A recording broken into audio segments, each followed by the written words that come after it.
Mayor Jojo Rua ug Vice Mayor Risa Wominal de Los Santos sa lungsod sa Clarin, Misamis Occidental padayon sa mga programa nga naghatag og suporta ilabi na sa opisina sa Local Disaster Risk Reduction Management Office.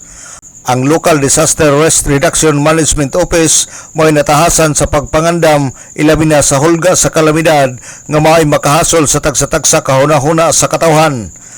Tungod niini ang nasangpit nga buhatan pinaagi ni Mr. Carmelito Hiray ang labawng tinugyanan sa maong opisina sa lungsod sa Clarin ang kanunay nga mihimo og mga seminar, trainings ngadto sa kabarangayan pinaagi sa barangay chairman o mga sakop niini. Diin ang Local Disaster Risk Reduction Management Office mo'y natahasan sa pagpaligon sa Barangay Disaster Risk Reduction Management Council nga may unang moresponde kung adunay kalamidad nga mahitabo. Buhatan sa Local Disaster Risk Reduction Management Office uban sa ato ang mga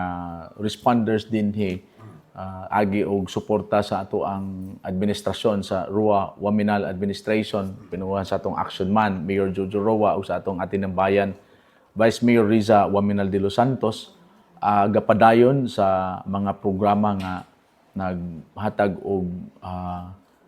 suporta sa ato ang administrasyon particular na sa ato ang buhatan nga naata dinhi sa pagpangandam no sa ato ang mga kaigsuunan labi na kung dunay mga hulga sa kanang pagbaha kay mao man ni atong kasagaran na sinati dinhi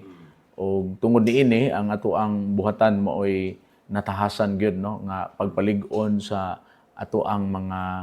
first ground responders sa mao ang atong mga sakop sa Barangay Disaster Risk Reduction Management Council pinaagi sa ato ang mga barangay chairman. Si Carmelito Hiray ang head sa Local Disaster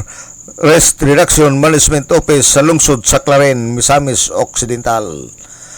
Alang sa DXDD Radio Campana ang radyo sa simbahan, Dubulay 45 Dudong Bargamento, Danag sa Dakbayan.